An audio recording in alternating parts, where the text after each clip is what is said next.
يا حسين حسين حسين يا حسين حسين حسين يا حسين حسين حسين يا حسين حسين حسين أنت إمامي إليك انتمائي منك قريب في كربلائي في كربلائي.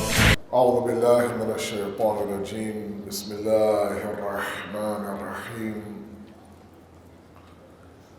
الحمد لله الذي لا يبلغ مدحته القائلون ولا يحصي نعماءه العادون ولا يؤدي حقه المجتهدون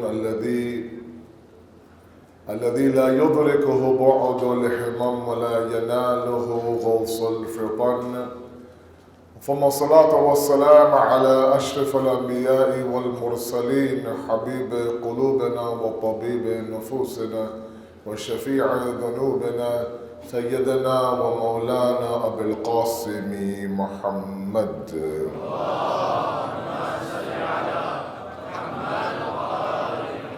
وعلى بيته الطيبين الطاهرين المعصومين المظلومين لا سيما بقية الله في الأرضين صاحب العصر والزمان خليفة الرحمن إمام الإنس والجان ولعن الله أعداهم أجمعين إلى يوم الدين. أما بعد فقد قال الله وقوله الحق. بسم الله الرحمن الرحيم. ظهر الفساد في البر والبحر بما كسبت أيدي الناس ليذيقهم بعض الذي عملوا لعلهم يرجعون. صدق الله العلي العظيم.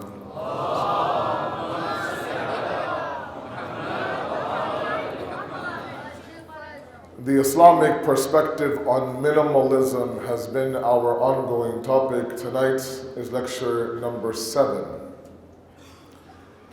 Alhamdulillah, you have been with me for a week now, and the attempt and the journey that all of you have been with me on is an attempt to understand the concept of living a life of minimalism, a life of clarity, a life of focus and purpose, to once again recapture our worldview, to once again reestablish our goal and our destination in this world, and to understand that our contentment and our value does not lie in those things that exist in this world of consumerism, but rather already exist inside of us.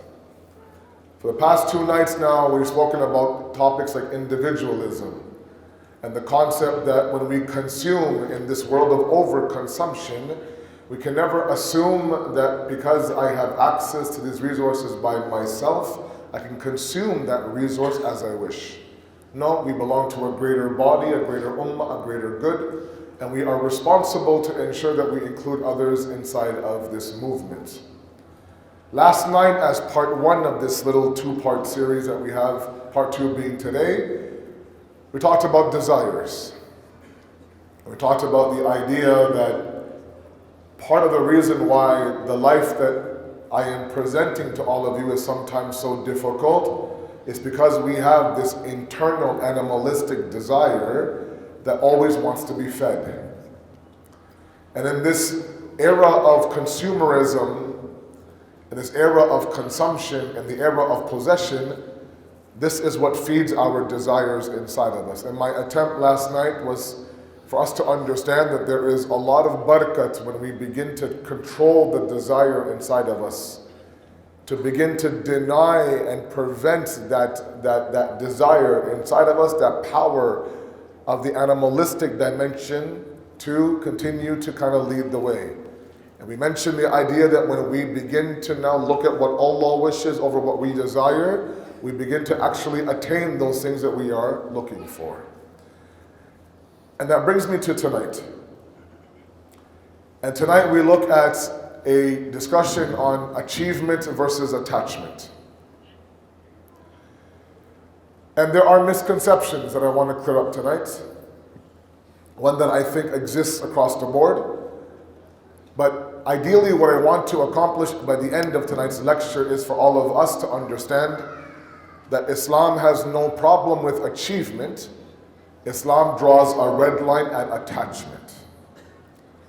Everything I've been saying to all of you so far might be understood incorrectly as me trying to tell all of you to not enjoy the resources of this world. That maybe I'm killing your ambition to strive to be successful in this world. Maybe I'm asking all of you to live a poverty-stricken life. And I want to make sure that I balance my previous discussions with this one tonight. And to present different ayat and different traditions and different concepts through the Ahlul Bayt that is quite the opposite of maybe what some of us think that I've been trying to preach to all of you. But initially, before we get into that discussion, I want to initially clear up a misconception we have. Now, this is something I discuss a lot in my lectures. Those who are listening to me, who have heard me before, you know that I talk about this a few times, especially in the West, where it is quite more rampant.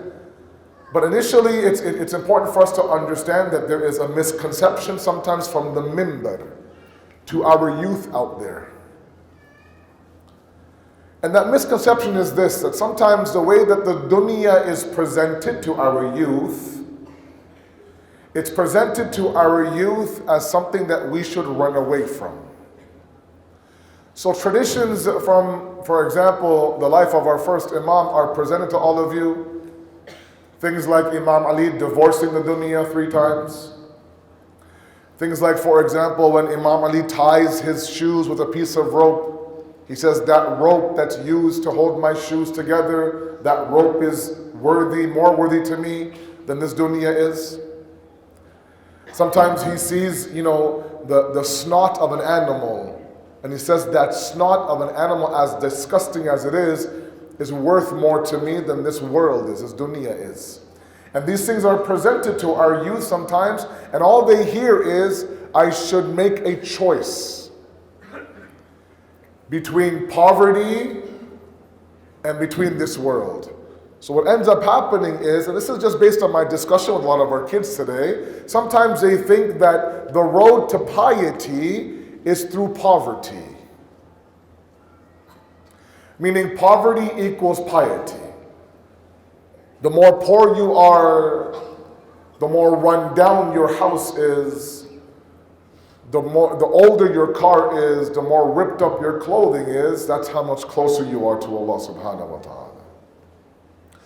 And the more bigger your house is, the more new your car is, the more nice your clothes are, that means that you are further away from Allah. So now a child who's pursuing a profession, establishing a business, trying to go down the route of schooling, he sometimes has a very difficult choice to make. Either I go down this route of, for example, being a doctor or a lawyer or an accountant, or I go down the route of God.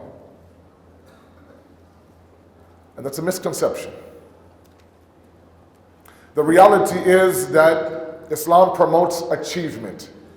If it's one thing I really want to get across to my youth in this first half of tonight's lecture, is the idea that if there's one thing we need a lot of in this day and age, is for all of you to study. Study. Work hard towards your education. I had the honor of going to Al-Muntazir school this morning, and I said the exact same thing to those students there. Sometimes we often wonder, what does God want from me? What does God want? It would be a lot easier if I knew what God wanted from me, and to simplify things for my younger, because it doesn't matter if you're in primary or secondary or university or college. Right now, what is wanted from you from Allah is to educate yourself. We need educated young individuals. When you are educated, you make educated decisions. When your intellect is lit, when your intellect is strong, when your intellect is guiding the way, we don't make foolish decisions. And sometimes I wonder at the decisions that our young people make today, that was there any involvement of your aql or your intellect at all? But there's nothing more that we need right now than for all of you in 15, 20 years to be tomorrow's doctors and lawyers and architects and accountants and business individuals. We need nurses. We need Shia doctors inside of our hospitals.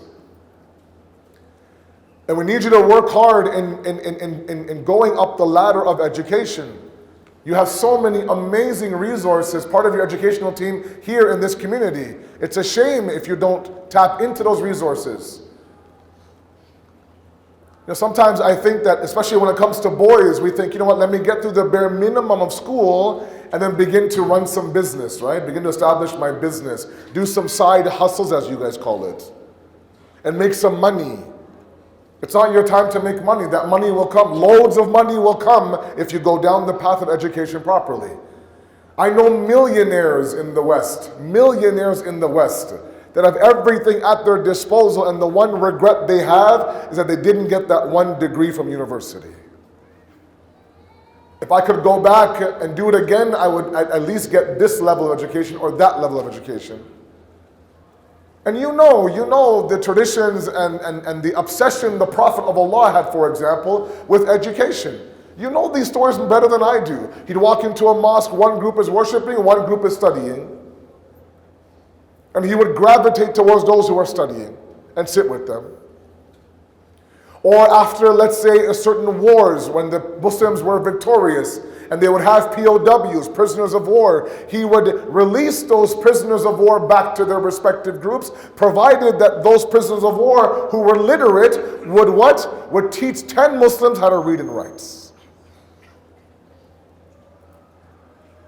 We need professionals in our community. We need professionals in our community. There should be no reason why our Shia youth are not number one in their classes. When you have the city of knowledge, you have the door of knowledge at your disposal, there's no reason why you shouldn't be the Ahl Ilm. But what I'm seeing as a global phenomenon, I think, is that our sisters, mashallah, are studying. I tell you, whenever I have classes, and I talk to other ulama, whenever they have classes and conferences and seminars, the highest number of students is always the sisters. I don't know why the boys believe that, okay, that's not for me. I have to go out and mix and, run some business, sell this and trade this and, buy this and move this.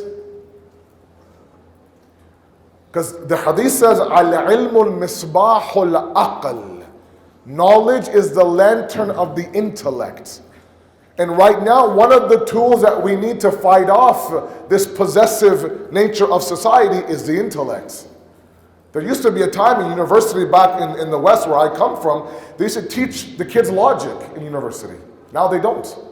In the Hausa, they don't let you get to the first class without 2 years of mantiq, of logic. Meaning what? They teach you how to think. They teach you how to analyze. They teach you how to decide. They teach you how to pave the path towards decisions. When that's removed, now you're at the whim of your own desires, what you think is right. Without a base of education, it's not possible. Islam is not about poverty equals piety. Absolutely not. We had prophets who would own kingdoms. The Prophet of Allah would greet, these delegations that would come to meet him in the best of clothes. We would have imams that would sit there at the age of 9 or 6 and debate with the biggest scholar of their time and blow them out of the water because of their knowledge. To my parents in the audience, please push education. Push education. I would love to see nothing more than in 20 years when I come back here, when they can't find a proper speaker and they ask me, can you just please come? In 20 years I come with my cane and my white beard and my back bent and see these beautiful young kids introduce me as an MD, the head of surgery. I have my own law firm. I have my own accounting firm. I run an international business. It would make me so happy. Provided, of course, that they do all of that, but they still have that essence of God fearing and God consciousness inside of them. Achievement is there. Allah says, this dunya is yours.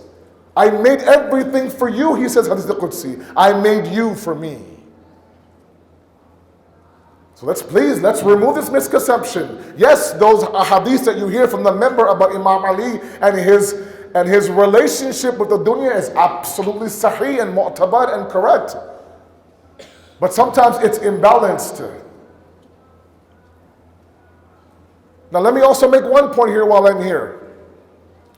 Sometimes we think that, and what's happened now, unfortunately, is in the world of education, in our schooling system, they've separated secular education and religious education, correct?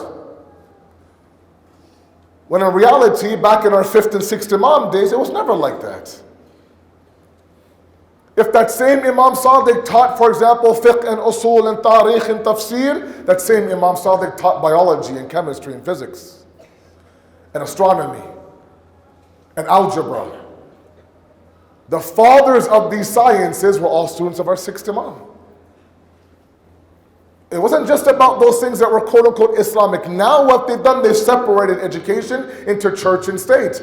Biology is one way and Islamic studies is another. No, it's all one. The Prophet says ilm is of two types. Ilm abdan, ilm adiyan. Knowledge is either secular or knowledge is either spiritual, but it's knowledge nonetheless. We think, for example, that knowledge accepted by Allah can only be found in Qawm al-Najaf. Not the case. Because the ilm in Islam is not subject-based, it's niyat-based. Please follow my discussion. It's not subject-based, it's niyat-based. I've met doctors wherever I travel, young guys who just became a doctor, just became a cardiologist. He just had his first, let's say, heart surgery, or just lost his first patient, had to sit there in the OR and call time of death and watch a man sit there who was alive die in front of him. And he would come to me and say, Maulana, I've been to many funerals. I've even washed a few bodies. But that moment that I watched this man die on my surgery table was the first time I understood God. Meaning what? He found Allah in his OR, in his operating room. There are people who work with numbers. Can you imagine? Accountants who work with numbers. Finance guys work with numbers. People who, let's say, read stars and work with numbers. And in those numbers, they find Allah subhanahu wa ta'ala. Mathematicians find Allah subhanahu wa ta'ala. People who, for example, study plants, botany, they find Allah in plants. They find Allah in the animal kingdom. They find Allah in the stars and the moons and the planets. It's niyat based. You can find Allah anywhere you want to. Ilm is ilm. But we have to go and seek it. Now, if somebody in this room is pre-med or pre-law, inshallah you are, or you have this dream to be an accountant and you actually fulfilled that dream, with that now comes, mashallah, very nice salary, full benefits. And Islam says if you've earned it the halal way, there's nothing wrong with that. And I'll present some ahadith and traditions for you in a moment. I don't want my discussion to crush the ambition of our youth. That wasn't meant to be. I want all of you to be ambitious. I want you to always push yourself. I told this story, in the morning. If there's one common remark on my report card, growing up in the West in Toronto, it drove my dad crazy. It said, if Asad could just, maximize his potential, he would really be a good student. Every report card. Which means what? That there's a jewel inside of him and he's just not pushing it. He's just settling for bare minimum. And sometimes I see that in my youth. I could see that they have all the tools to succeed, but for some reason they don't chase it. Because they're worried for some reason. I don't know what it is. If a lot of you want to leave Tanzania or Dar es Salaam, I don't know, go set up shop in London or America or Dubai or whatever plans you have, you can't do it without education. It is your safety net. Tomorrow they can take this away from you and they can fire you from your job, but they can't take that ilm away from you, that education away from you. Achieve in this world. Push yourself. Be ambitious. Want something better for yourself. I want Shia doctors and nurses in our communities. I want Shia accountants. I want individuals who run, global businesses, provided it's within the Islamic framework, of course. So Islam says achieve, absolutely go out and do the best you can. But be careful when it comes to attachment. And that achievement happens in this dunya. In this dunya. The same Imam Ali who talks about these three hadiths about, the rope in my shoes and the snot of an animal and divorce of the dunya. The same Mawla Ali in Nahj al-Balagha praises the dunya. This is the place where what? Where the servants of Allah worship Allah. This is the marketplace where the wahi of Allah descends. This is where you gain the profit of the hereafter.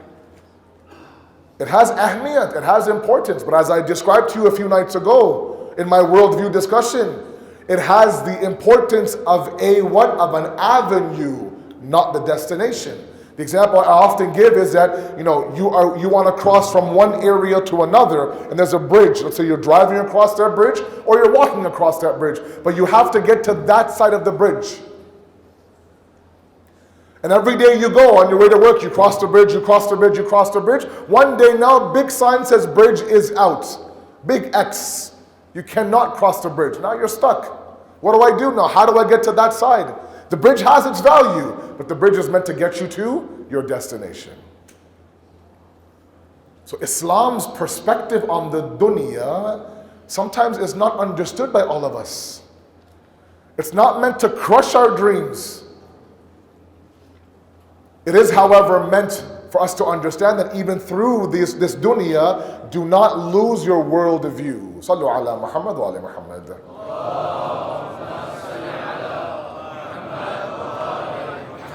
And it brings me to my discussion about detachment.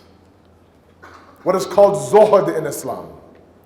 A zahida in Islam is one who practices zuhud. And zuhud is detaching yourself from the dunya. And I'll explain to the best of my ability what I mean. This detachment, this non-attachment exists in the Buddhist world, exists in the Hindu world, and all of it is the exact same thing. But the difference is that in those religions, in those schools of thought, some of them preach the idea that detachment from the world means what? You go and you live on top of a mountain. Or you live in caves. Detachment means from everything and everybody. Islam says no, detachment is not the idea where you remove yourself from society or you remove yourself from your responsibilities. 3 women approach the Holy Prophet and they have 3 different complaints about their husbands. It happened back then too, don't worry. The first woman says, Ya Rasulullah, my husband has stopped eating meat. The second woman says that my husband has stopped applying perfume and itr. The third woman says that my husband has stopped coming near to me.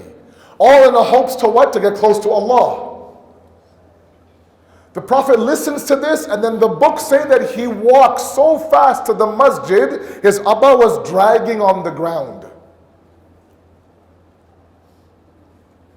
And he wanted to address this as soon as he could. And he stood up and he said, why is it that my believers, my ashab, my companions are denying themselves meat and perfume and women?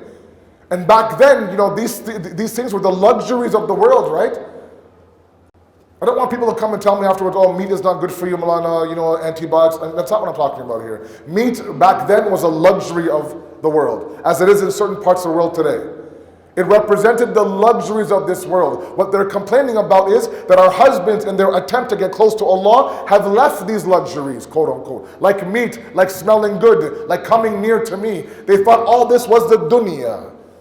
And the Prophet says, please, I eat meat, I apply perfume, I'm close to my wife. And those who don't follow my path, فَلَيْسَ مِنِّي, is not from me. Don't belong to me.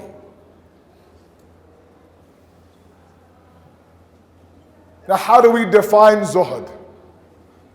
Oh, I came across some beautiful traditions. I tell you, oceans of knowledge from the Ahlul Bayt. A person first asks our fourth Imam, Imam Sajjad alayhi salatu wassalam,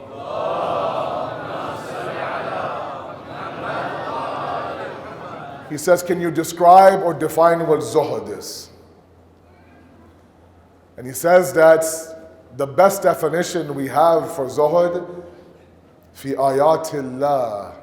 In the Quran, there's one verse that Imam Sayyid quoted that truly captures what zuhud means, what detachment means. And I ask you, please, someone that you've been with me for 7 days, and may Allah bless each and every one of you. As I say often, I am a son and a brother to all of you. If anyone's confused about today's discussion, the words I'm using, please come and find me. It's a difficult discussion to have in 40, 45 minutes. But I don't want there to be misconceptions. The verse is from Surah Hadid, ayat number 23. He says, لَكَيْ لَا تَعْسُوا مَا عَلَى فَاتِكُمْ وَلَا تَفْرِهُ بِمَا أَتَاكُمْ. Zuhud is that definition, that when something is taken from you, you're not grieving. And when something is given to you, you're not overly excited. Now, the verbs used in the Arabic is ta'aso and tafrahu. Ta'aso means that, it's to the point where you think, oh my God, everything is lost now. My life is over. Everything is doom and gloom. How will I get up in the morning? How will I recover from the fact that I lost something that's tangible? I lost a possession. My life is over now. What's the point of living, Mulana? I broke my phone. It dropped, it cracked. Ya Allah, inna lillahi. How will I move? That's what's called ta'aso. And tafrihu does not mean, please, it does not mean from this verse that if you achieve something and you're happy about it, Allah says, don't you dare be happy about it. It does not mean that as a young couple, let's say you save and save and save, then you finally get that moment where you own your first house. It's a huge accomplishment in the world, especially where I come from, where the housing market is ridiculous. A young couple to own a house is a huge accomplishment. If that happens and they celebrate, there's nothing wrong with that. The verb that was used is tafrahu. There's a reason why I initially had the discussion on sa'adat a few nights ago. Inshallah, that's fresh in your mind. What happiness is.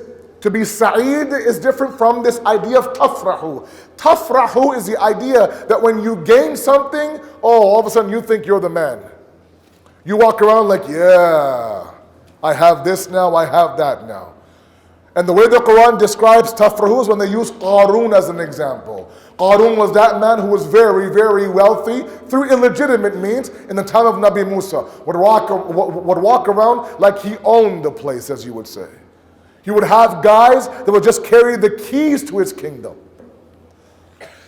That's when someone would come to him and say, look, this faraha that you have, where it's not happiness, it's egotistical behavior. That's what Allah says. When something is given to you, like, yeah, it's about time. No, not like that. That's what is meant by zuhud. It's a beautiful verse of the Quran. Hadid 23. Where Imam Sajjad says that there is a balance. And yes, I'm asking all of us, me as well, to strike a very delicate balance. It's very hard to not attach ourselves to our possessions. And what I mean by attachment, and I'll get to a moment what the signs of attachment are. A lot of you will ask me, Mwana, how do I know I'm attached? But first, initially, let's understand through a few traditions. Again, I really want to, get this point across, and I'll keep repeating myself with various traditions about the idea that achievement is not a problem. It's a matter of you using that achievement for the proper sense. Again, Surah Qasas, verse number 77. Beautiful, beautiful message by Allah subhanahu wa ta'ala. He says, وَابْتِغَى فِمَا أَتَاكَ اللَّهَ دَارَ الْآخِرَةِ. Please follow me very carefully. No confusions tonight. He says, whatever is brought to you by Allah, use that for the abode in the hereafter. Use that to get to what? Dar al-akhirah. Everything you have in this world should be a vehicle towards the akhirat. That's fine, that makes sense. But then right after that, he says in the very next statement, وَلَا تَنْسَ نَصِيبَكَ مِنَ الدُّنْيَا. But don't prevent and deny yourself from the portions of this world. Don't move away. There's a portion in this world for you.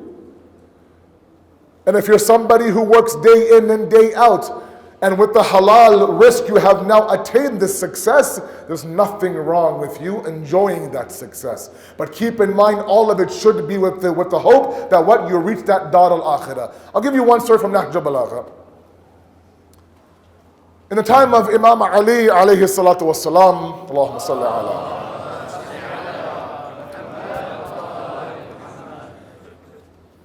He comes across two brothers, A'la ibn Ziyad, Asim ibn Ziyad.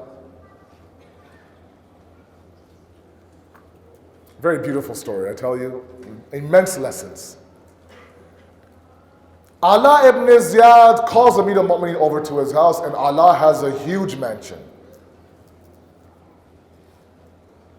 The first thing that Amir al-Mu'mineen says to him when he walks into this mansion, he says that, and I want you to understand the wisdom behind Amir al-Mu'mineen. He walks in and right away he says to Allah, what's the point of you having the mansion in this world when really you should shoot for the mansion in that world? Okay? Now the reason why he says that, because later on his conversation it'll be very clear to us why Imam Ali said that. It wasn't that he shouldn't have this mansion in this world, but he was reminding Allah what the actual purpose is. And then he goes on to say, very beautifully, if you want Allah to have that mansion in the hereafter like you have the mansion in this world, use the mansion in this world to invite people to your house, to feed the poor, to have your family over, to give people what they need. Meaning what? Use this mansion now for good.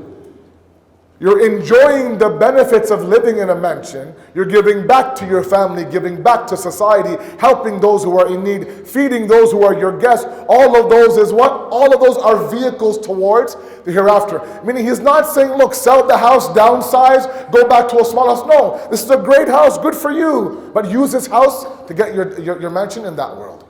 That's what's meant by the fact that achievement is fine, provided that achievement is a springboard to the hereafter. And I see that. I see individuals who are very, very rich, mashallah, and they do a lot to work in the community. Allahu Akbar. What they do with orphanages and wells and schools, it's amazing. Establishing mosques, building buildings, feeding families, sponsoring families. It's incredible. Allah gives to the one who gives to others. It's a very simple statement. I've seen it with my own eyes. This person, he keeps getting more and more money. I'm like, how much money do you want? But then when I look into his life, he gives a lot of that away as well.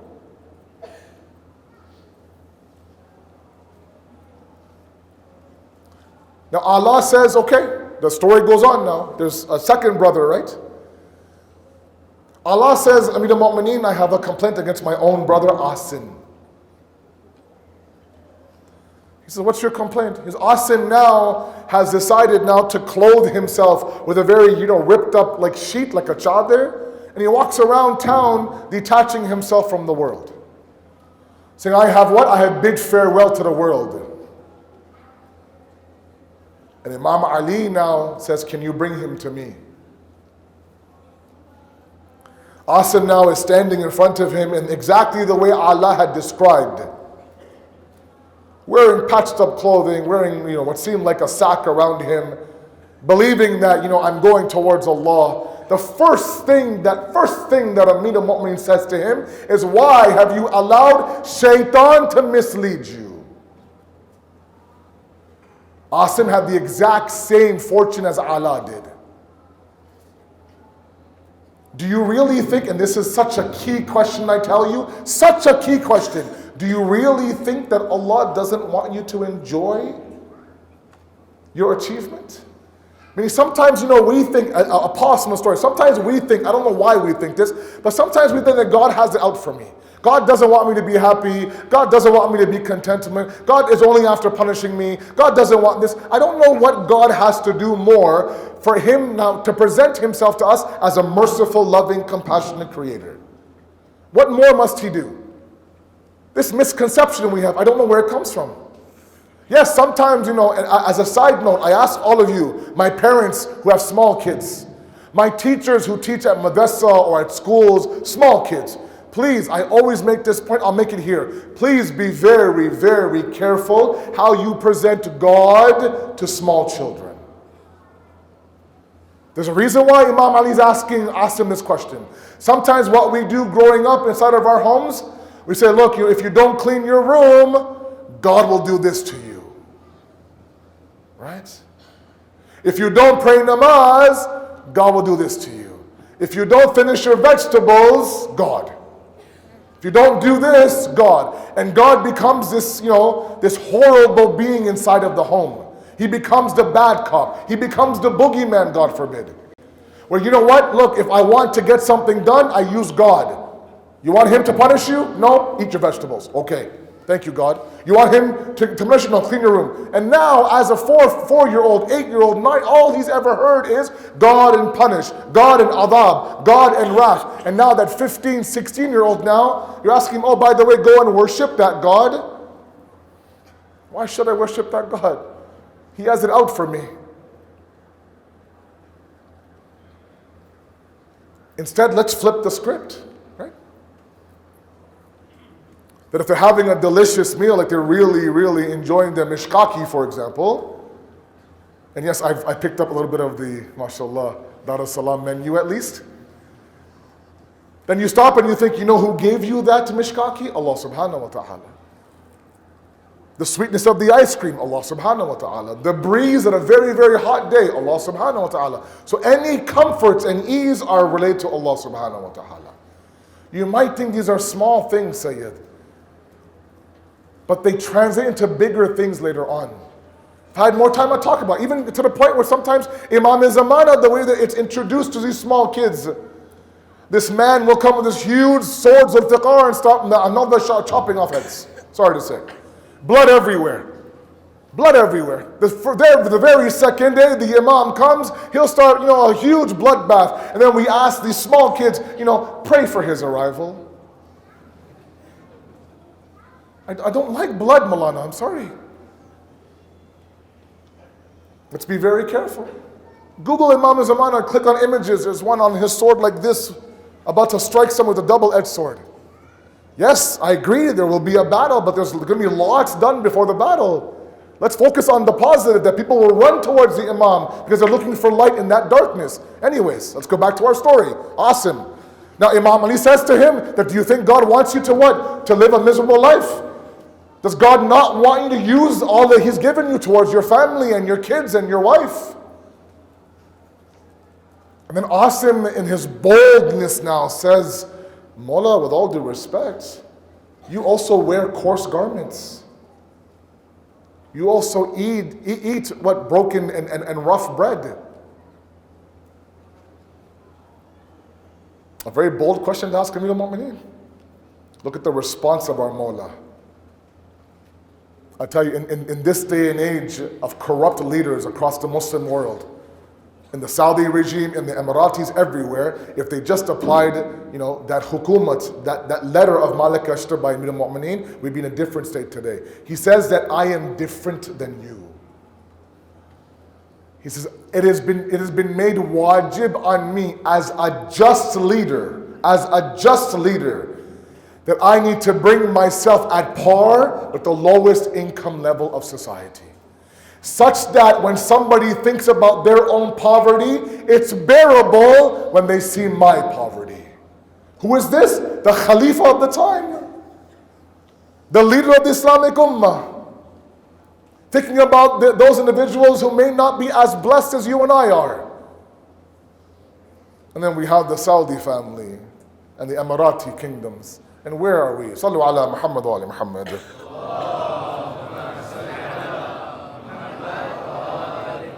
But look at this response. Meaning what? He's saying to Asim ibn Ziyad that if you wish to be one of my companions, this is not the state that you want to be in. If you want to be in my shoes or my companion, you are to use what Allah has given you. But use it as a vehicle for the hereafter. Enjoy it here. But somehow find the akhirat inside of these achievements. And that's the kamal. That's why when you look at a very beautiful hadith by our Holy Prophet sallallahu alaihi wasallam,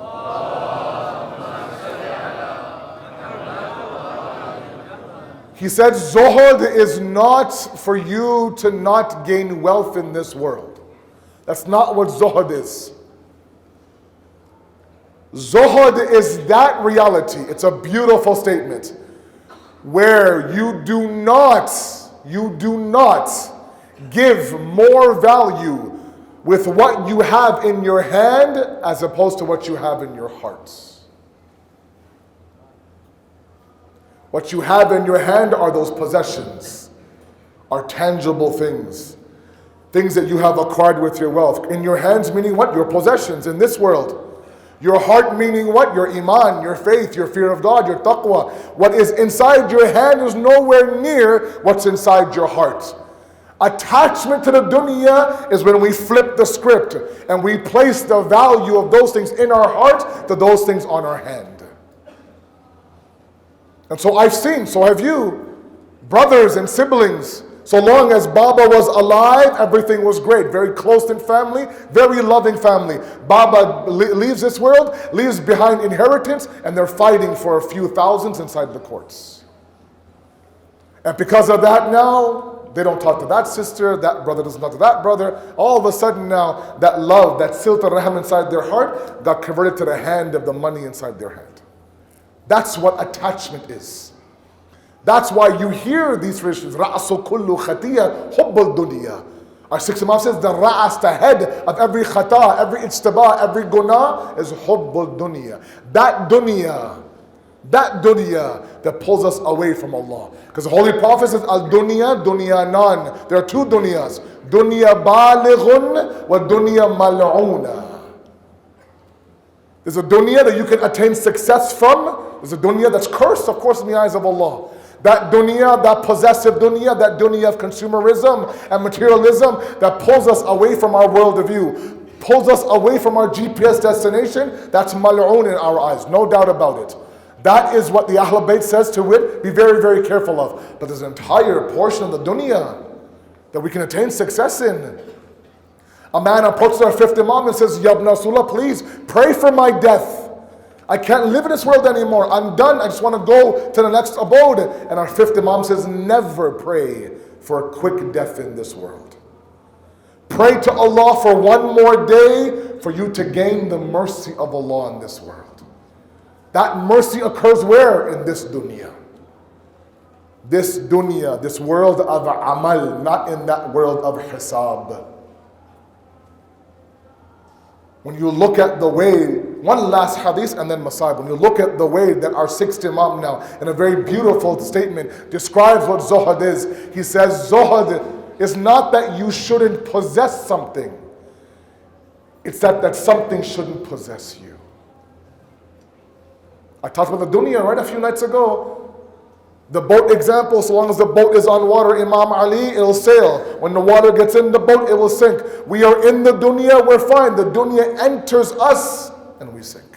Precisely the same thing. Now a couple of points about signs of attachment and then Masayib. Sallu ala Muhammad wa ala Muhammad.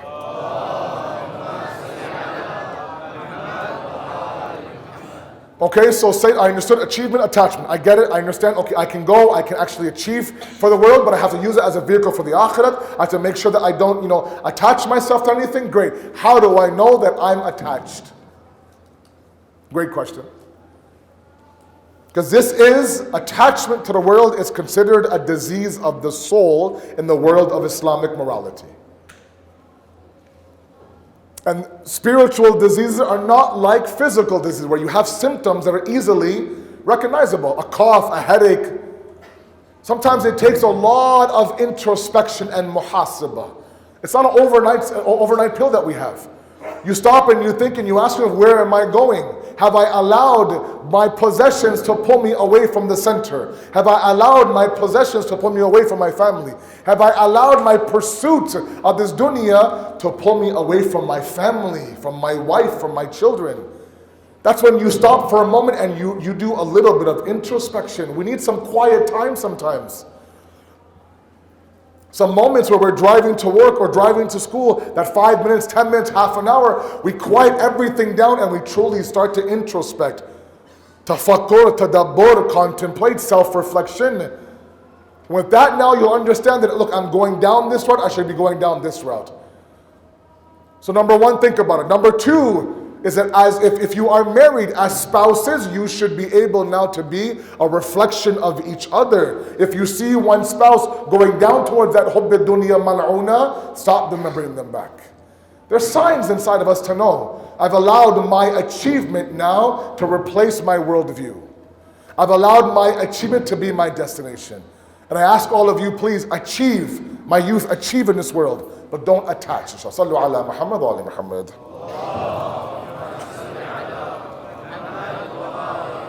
Because when you are able to achieve this level of non-attachment, then when you are asked by your uncle, how do you see death? Your response will be like Janab Qasim, sweeter than honey. Because that death will represent the meeting between me and my Lord. And when you are in love with your Lord, you run to meet Him. You run to meet Him. When you sacrifice everything for the sake of that Allah, every breath you have, every drop of blood you have for that sake, for that beloved, then yes, that journey is sweet to you. It's jameel to you. It's beautiful to you. The story of Janab Qasim is a special one only because, of course, he is the sign and the representation of Imam Mujtaba on the plains of Karbala. I talked about that uncle and niece and uncle and nephew a few nights ago. This was a very difficult situation for Imam Hussein. Shabi Ashur now, Imam Hussein is sitting there busy in worship. Janab Qasim approaches his uncle and just sits beside him. Shabi Ashur. Imam Hussein could see that Janab Qasim is sitting there beside him, and he has a question for him. He turns to Qasim and says, Qasim, is everything okay? Why aren't you getting some rest? It's late. He says, Uncle, you have a list of the shuhada of the day of Ashura.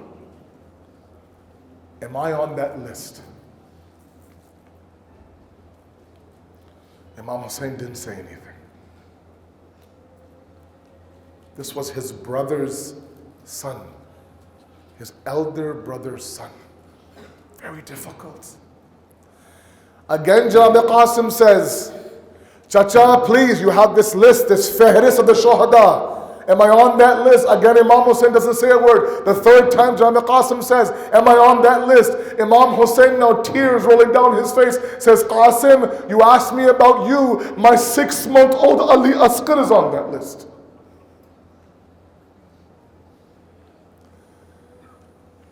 And Janab Qasim goes back, almost as if he has his contentment. And tomorrow now, the day of Ashura, he approaches his uncle. Says, Chacha, give me ijazat. I want permission now, let me go. And again, Imam Hussein did his best. So you are the nishani of my brother. You are the sign and the symbol of my brother. How can I let you go? When finally, there came that moment to prepare Qasim for battle. The same issue happened with Ona Muhammad. Abul Fazl Abbas was there trying to find an armor to fit Janab Qasim. trying to find shoes that would fit Janab Qasim, a helmet that would fit Janab Qasim, and they couldn't do it. At one moment, the books say that they had to get someone else's shoes and tie them onto the feet of Janab Qasim. That's how small he was. The sword was too heavy for him to carry. But somehow the idea of me being the nishani of my father Hassan, not giving my life for my chacha Hussein, was not an option. Imam Hussein embraces Qasim. Imam Hussein hugs Qasim, kisses Qasim. He cries. Hussein cries for a very long time. He puts him on the horse. He begins to ride inside the Maidan of Karbala. I am the son of Hassan Mushtaba, who is the son of Fatima al-Zahra. Begins to introduce himself. And as always, every Jawan, every youth, with that passion and that vigor of Haydar Karrar, begins now to fight the enemy, slaying one by one, killing one by one. But as always, they knew, as long as we go one-on-one, we could never win this battle. Umar bin Saad now surrounds Janab Qasim. One man from behind strikes Janab Qasim. One shoots an arrow. There comes a moment now where Janab Qasim falls from the horse. Assalamu alayka, ya Aba Abdullah. When Hussein hears Qasim, he goes running. Abbas goes running inside the Maidan of Karbala. They came with such fierce that the enemies now thought they were coming to attack them. The horses on the right went towards the left. The ones on the left went towards the right. On the ground is Qasim. On the ground is the qatil of Qasim. The smoke and dust of Karbala is in the air. Imam Hussein, Aina Qasim? Where are you, Qasim? When the smoke settles, Imam Hussein gathers his ama, lays it out, picks up the body of Qasim, brings it back to the khayma. Zainab, give me my pursa for Qasim. Matam Hussein, Ya Hussein.